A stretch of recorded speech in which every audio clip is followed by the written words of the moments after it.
Cycle समोसे वाला।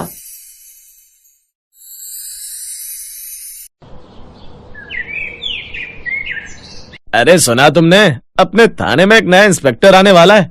पहले वाला तो बड़ा ही कंजूस था, न जाने अब ये वाला कैसा होगा। सही कहा तुमने। कुछ देर बाद पालमपुर गांव में एक गाड़ी आकर स्टेशन के बाहर रुकती है और उसमें से एक इंस्पेक्टर निकलता है जिसका तबादला हुआ था। वो उस पुलिस स्टेशन में आता है। उसके आते ही वो सभी हवलदार खड़े हो जाते हैं। हाँ ठीक है ठीक है, अब जो सबसे सीनियर हवलदार है वो यहाँ हो। विजय कुमार स्टेशन में जाकर बैठ जाता है। ओह, तो तुम हो यहाँ के सबसे पुराने हवलदार? जी साहब, मेरा नाम मनोहर है और मैं अगले साल ही यहाँ से रिटायर होने वाला हूँ। तो क्या करूँ, बैंड बाजा मंगवाऊँ क्या?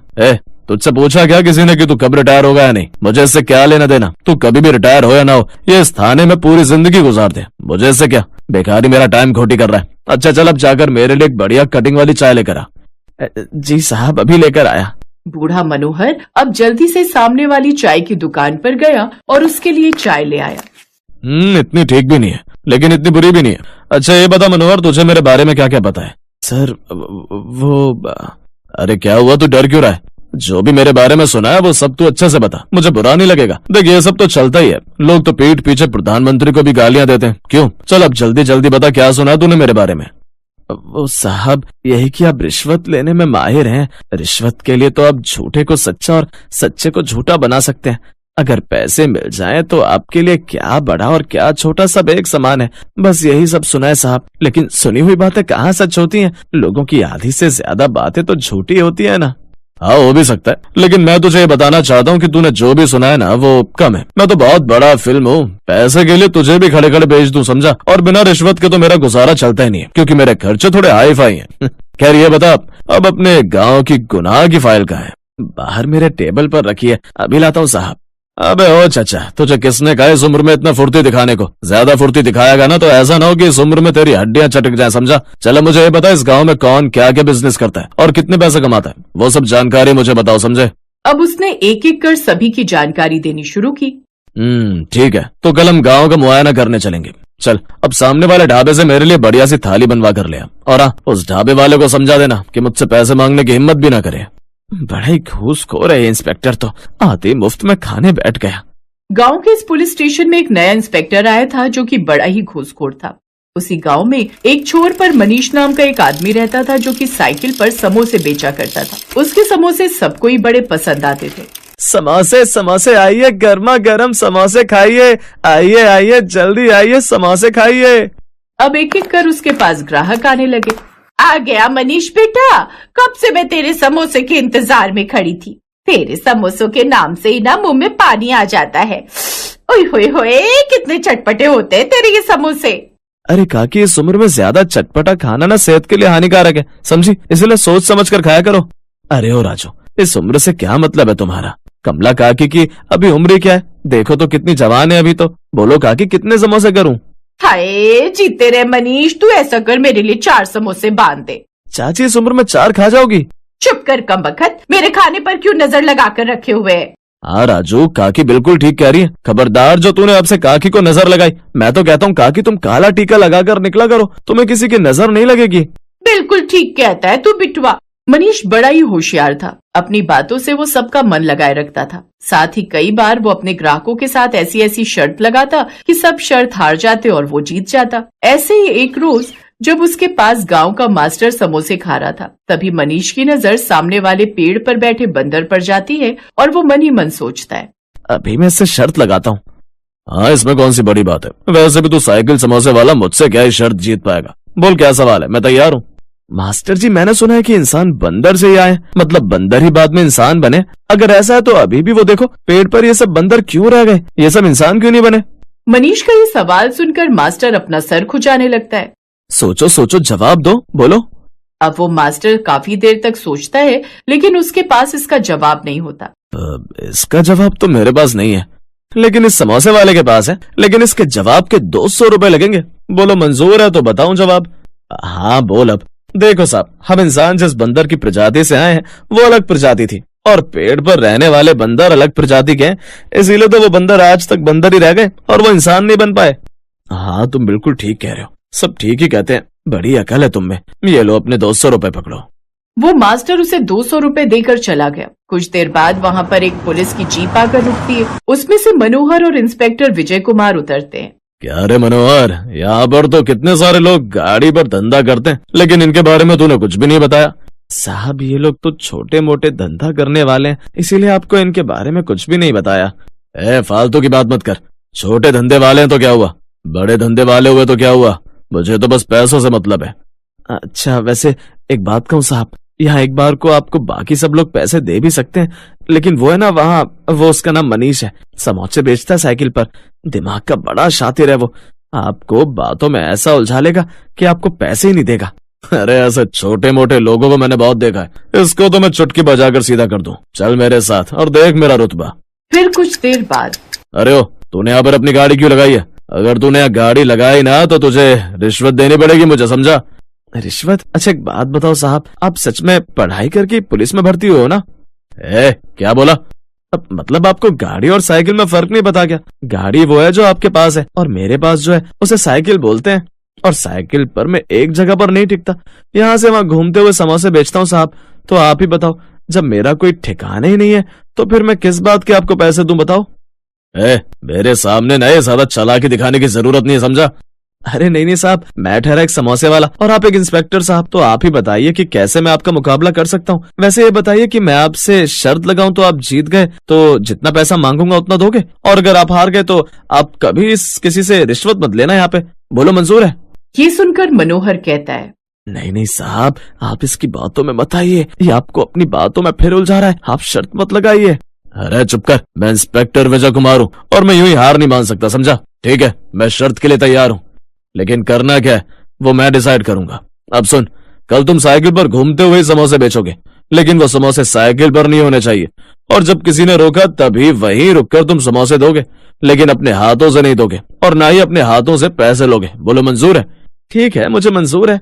अब वो अगले दिन फिर से साइकिल पर चलते हुए समोसे बेचने आता है, लेकिन इस बार समोसे टोकरी में होते हैं और टोकरी उसके सर पर।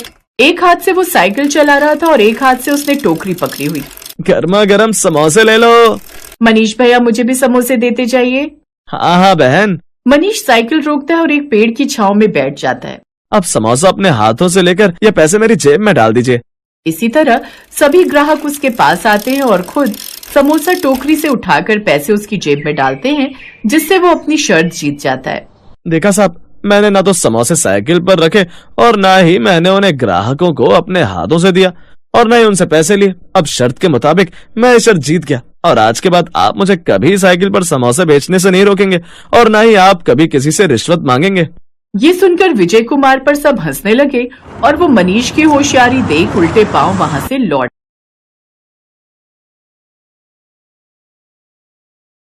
पालमपुर गांव में गणेश नाम का एक आदमी रहता था। उसके परिवार में उसकी पत्नी माधुरी, 7 साल का बेटा मोनू और 6 साल की बेटी पिंकी रहती थी। गणेश एक किसान था जो अपने खेत में मटर की खेती करता था, जिसे बेचकर ही वो अपने परिवार का पेट पालता था। भले ही उसकी कमाई कुछ ज्यादा नहीं थी, लेकिन फिर भी वो गरीबी में भी खुश रहने वाला परिवार था। ऐसे ही एक रोज, बाबा मेरे स्कूल का बस्ता फट रहा है। माँ ने सिला भी था लेकिन वो फिर से फट गया। भैया का पुराना बस्ता था ना, वो शायद इसलिए। बाबा आप मुझे नया बैग दिला दो ना, स्कूल में सब बच्चे मेरा मजाक उड़ाते हैं। हमारी बिटिया को नया बस्ता चाहिए। ठीक है, इस बार की फसल से जो भी कमाई होगी ना तो मैं तेरे लिए नया बस्ता ले आऊंगा। तो बस अपनी पढ़ाई लिखाई अच्छे से करना, अच्छा, और खूब नाम रोशन करना अपने बाबा का। अच्छा बाबा, उसे नया बस्ता, और मैं कब से नया बैट मांग रहा हूँ उसका क्या? चुप कर नालायक, है वो पढ़ाई की चीज मांग रही है और तू बेफालतू के पैसे खर्च करवाना चाहता है। तुझसे छोटी है लेकिन अक्ल तुझसे ज्यादा है उसमें। हाँ अच्छा बस भी कीजिए, इनका तो यही चलता रहता है। आप इन्हें जल्दी से स्कूल छोड़ाइए, नहीं तो मौसम बिगड़ रहा है, कहीं बारिश ना आ जाए। हमारे पास छाता भी नहीं है। हाँ चलो बच्चों जल्दी चलो। माधुरी, मैं इनको छोड़कर वहीं से खेत पर चला जाऊंगा। है तुम भी घर का काम निपटा कर चली आना खेत पर। इस बार मटर की फसल अच्छी हुई है, ऊपर वाले ने चाहा तो इस बार हम नया छाता और बस्ता जरूर खरीद पाएंगे, और नया बैट भी बाबा। अरे तू नहीं सुधरेगा, चल। गणेश दोनों को स्कूल छोड़कर वहीं से काम पर निकल गया। कुछ देर बाद माधुरी भी घर का काम निपटा कर खेत पर आ गई। फिर दोनों साथ में खेत पर काम करने लगे। दोनों पति पत्नी सारा दिन इसी तरह अपने खेत पर मेहनत करते। ऐसे ही कुछ दिन बीत गए। बस माधुरी, अब अपनी मटर की खेती तैयार हो गई है, कल ही हम ये सब मटर उतार लेंगे। ठीक कहा जी, चलिए अब घर चलते हैं। दोनों पति पत्नी घर लौट रहे थे कि तभी रास्ते में उन्हें उनका मकान मालिक घनश्याम मिल गया। क्यों भाई गणेश, कहाँ मुँह छिपाता फिर रहा भाई है? भूल गया या फिर से याद दिलाऊं? इस महीने का तेरा किराया अभी बकाया है। आप मुझे कुछ दिन की मोहलत और दे दीजिए मालिक, मैं जल्द ही आपके पैसे दे दूंगा। वो तो तुझे देना ही पड़ेंगे, नहीं तो धक्के मारकर तुझे तेरे परिवार के साथ घर से निकाल फेंकूंगा। नहीं मालिक, बस कुछ दिन की मोहलत और दे दीजिए। अरे रानी तू कह रही है तो कुछ दिन की मोहलत और दी जा।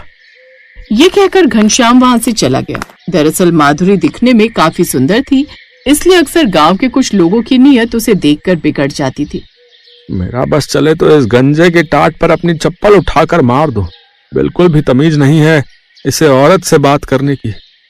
जाने दीजिए ना, आप तो जानते ही हैं उनकी आदत। दोनों पति पत्नी घर आ गए। ऐसी शाम बीती और खाना खाकर वो सब नीचे चटाई बिछाकर सो गए, इस उम्मीद में कि कल से उनके दुख दूर हो जाएंगे। लेकिन किस्मत को तो कुछ और ही मंजूर था।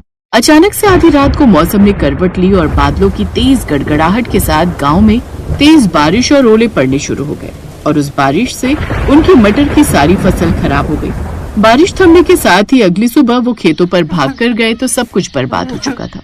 गणेश अपने मटर की हालत देखकर खेत में ही फूट फूट कर रोने लगा। ए भगवान, अब हम बर्बाद हो गए। तो हम गरीबों की जिंदगी जीते जी क्यों नरक बना देता है भगवान। अब मैं अपने बच्चों की ख्वाहिशें कैसे पूरी करूंगा। माधुरी काफी हिम्मत वाली थी। उसने गणेश को हौसला दिया और उसे अपने साथ घर ले आई। देखिए, कुदरत के आगे कहाँ किसी की चली है। अब जो नसीब में लिखा था वो तो होना ही था। अब आप हिम्मत रखिए, ऊपर वाले की मर्जी से ये सब हुआ है तो उसने जरूर हमारे लिए कुछ न कुछ अच्छा ही सोचा होगा। अपनी फसल खराब होने से गणेश पूरी तरह से टूट चुका था। हफ्ते भर बाद घनश्याम अपने कुछ गुंडों के साथ उनके घर पहुंच गया।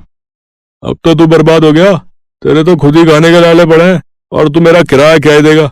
इसीलिए अभी के अभी तुम सब निकलो यहाँ से।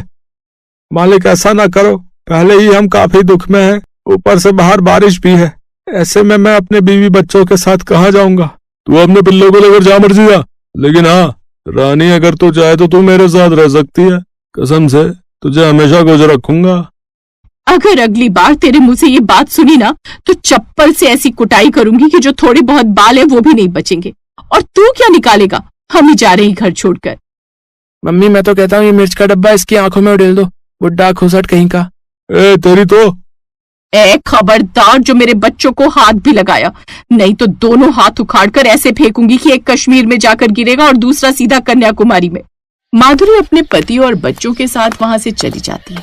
कुछ देर बाद तेज हवा चलने लगती है, जिसके बाद बरसात शुरू हो जाती है। बारिश में भीगते हुए वो जंगल की तरफ चल पड़ते हैं, जहाँ एक गुफा उन्हें दिखाई देती है और वो उसी में रहने लगते हैं। बाहर जोरों की बारिश और पेट में भूख, जैसे तैसे वो वहीं पर सो जाते हैं। अगली सुबह बारिश थम जाती है। माँ, भूख लगी है, कुछ खाने को दो ना। मैं अपने साथ थोड़ा आटा लाई थी जो घर में बचा हुआ था, इन्हीं की रोटी बनाकर मैं बच्चों को खिला देती हूँ। ठीक है माधुरी, मैं भी कुछ काम ढूंढ कर आता हूँ। शाम को गणेश खाली हाथ लौटता है। कहीं काम नहीं मिला माधुरी, मेरी तो कुछ समझ में नहीं आ रहा है कि बच्चों को क्या खिलाऊंगा। हम दोनों तो भूखे रह भी लेंगे, लेकिन ये दोनों नन्ही सी जान कैसे भूख बर्दाश्त कर पाएंगे। तभी माधुरी अपने गले में पड़ी चांदी की चेन निकाल कर गणेश को देती है। इसे देकर थोड़ा आटा ले आइए। लेकिन माधुरी, ये तो तुम्हारी माँ की आखिरी निशानी थी ना। हाँ, लेकिन आज एक माँ को अपने बच्चों की खातिर इसे बेचना पड़ रहा है। अब ज्यादा मत सोचिए और जाइए। गणेश दुकान जाकर आटा और सामान ले आता है और माधुरी अपने खेत में जाती है, जहाँ कुछ मटर की फसल टूट कर पड़ी हुई थी। उन मटर को वो अपने साथ ले आती है, जिसके बाद वो उन दानों को तेल में तल लेती है। फिर मसाला बनाकर उन तले हुए मटर को उसमें डाल लेती है और कुछ ही देर में तले हुए मटर की सब्जी बनकर तैयार हो जाती है। फिर सबको खाने को परोसती है। जैसे ही वो सभी पहला निवाला मुंह में डालते हैं तो एक दूसरे की शक्ल देखने लगते हैं। क्या हुआ, सब्जी अच्छी नहीं बनी क्या? मम्मी, अच्छी नहीं, बहुत अच्छी बनी है। सच में माधुरी, इतनी अच्छी सब्जी हमने आज तक नहीं खाई। हमने क्या, किसी ने भी नहीं खाई होगी। तुमने ये कहाँ से सीखी? सच कहूँ तो सीखी नहीं, कल अपने खेत पर गई थी, वहीं से बचे कुचे मटर उठा लाई और धूप में सुखाकर उन्हें तलकर बना डाला। लेकिन ये सचमुच में कमाल के बने हैं। अगर तुम इसी का ठेला लगाकर बेचो तो तुम खूब पैसे कमाओगी। सच तो सोचना क्या, आज से ही बल्कि अभी से ही शुरू करते हैं। सब्जी अभी भी काफी बची है, मैं साथ में थोड़ी पूड़ी लगा देती हूँ। आप पतीले में ये सब्जी, डब्बे में पूड़ी और मैं थोड़े पत्ते की प्लेट और कटोरी बना देती हूँ, आप उन्हीं में देते जाइएगा। अब एक काम करते हैं, दोनों साथ में चलते हैं। तैयारी करने के बाद दोनों बाजार चले गए। तली हुई मटर की सब्जी और पूरी खा लो।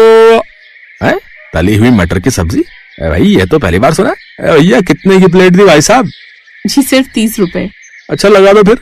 माधुरी जल्दी से उसे एक प्लेट लगा कर देती है और सच में माधुरी की तली हुई मटर की सब्जी कमाल कर गई। लोगों को वो पसंद आई और अब और प्लेट की डिमांड आने लगी। क्या कमाल की सब्जी है भाई साहब। कल मैं मंदिर के बाहर भंडारा करवा रहा हूँ और मैं चाहता हूँ कि आप पूरी के साथ ऐसी ही तली हुई मटर की सब्जी पूरी के साथ बनाओ। एडवांस के तौर पर ये रहे ये 30,000। पहले ही दिन उन्हें बड़ा ऑर्डर मिल गया। दोनों बड़े खुश हुए। अगले दिन माधुरी ने भंडारे के लिए वैसी ही सब्जी पूड़ी के साथ तैयार कर दी।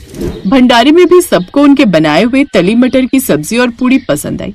अब उन्होंने खुद का ठेला खरीद कर उसमें बनाकर बेचने लगे।